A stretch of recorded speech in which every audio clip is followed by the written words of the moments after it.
Okay, so welcome back.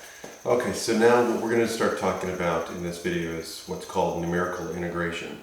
So in cases where either the antiderivative is not easily found or it's not possible to get, we have to use numerical integration.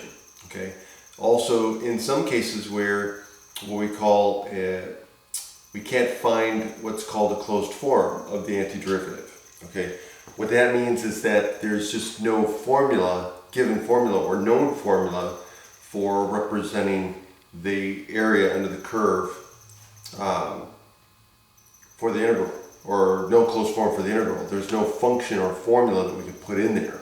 Okay, an example of this would be to find the closed form for, let's say, the area under the curve of a normal distribution.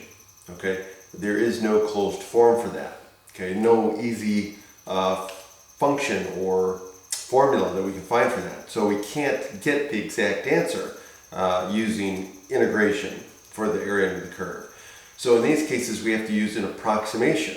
Okay, and that's where numerical integration comes in. Numerical integration is a technique by which we find an approximate value for the area under the curve, or for a value, whether it's total cost or what have you. Okay. Now there are many different techniques that we're going to learn in these sections following. But one of the things we're going to do the numerical integration is use the Riemann sum. So we've been using Riemann sums over and over to derive certain integrals.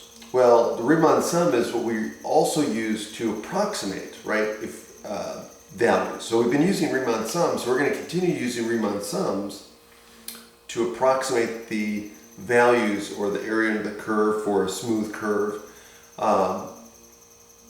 And so that's going to be pretty much the gist of what we're going to be doing. So we've already have experience using Riemann sums. Now we're going to rely on those Riemann sums to give us the estimated value. So that's what we're going to study in this class. So we're going to study techniques like the midpoint rule and the trapezoidal rule, Simpson's rule, to help different techniques to estimate those, to approximate those answers. We're also going to look at how we determine the error, because obviously with anything that we're approximating, we're going to be off by a little bit. So how do we find the error bound for each of these techniques? We're also going to discuss that. Okay, so let's start by looking at an introduction. Okay, so again, just a little bit of review of what we do with a Riemann sum. So what we're going to do is we're going to partition. Right, we're going to partition the interval. So let's say we have interval AB, right?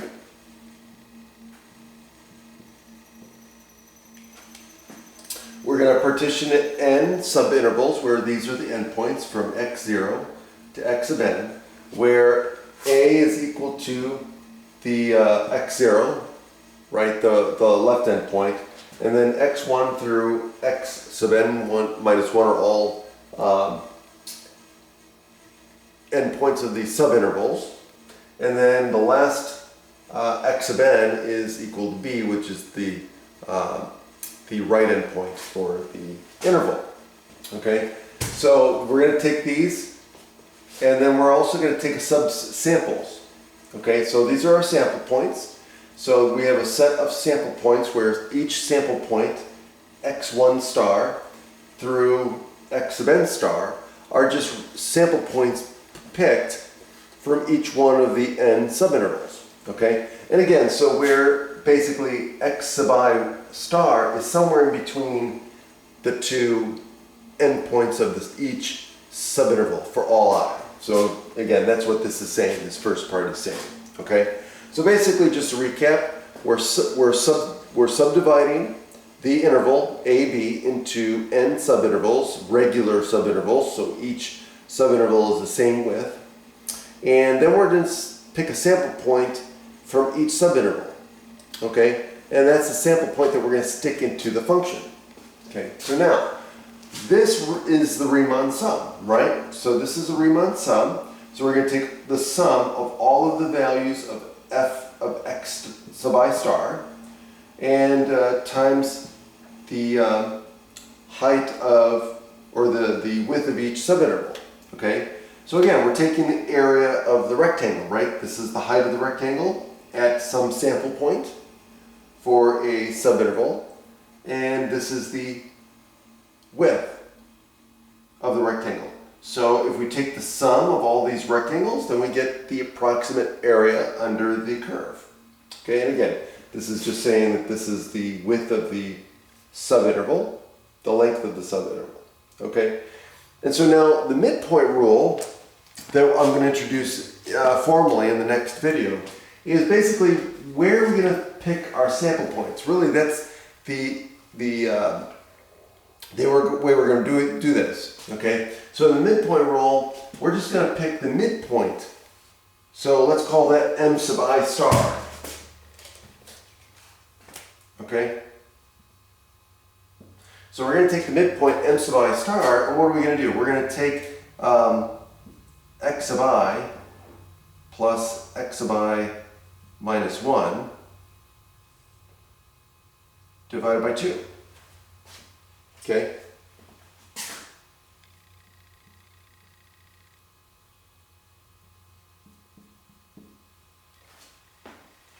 For all I.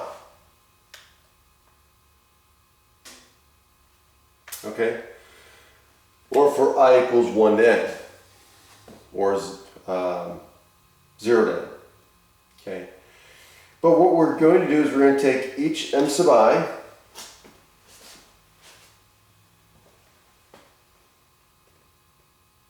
which is going to be the midpoint, and we're going to use this in place of each of these x sub I stars. That's what we're going to do.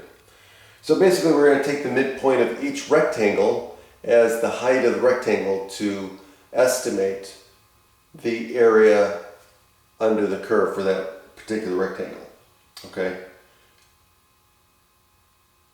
And that's what we're going to use for the midpoint rule. Now for the other rules, it just depends on, one, how we pick our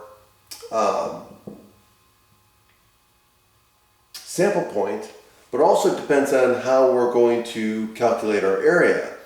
Okay, but we'll get to that in a few later videos. But right now, this is the introduction to Riemann sums. We're going to be using Riemann sums to do our numerical integration. And then we're, in this case, as I'm going to introduce formally, is the midpoint rule. We're just basically going to use the midpoint for our sample values, okay, within each subinterval. Okay, and that's it. See you next time.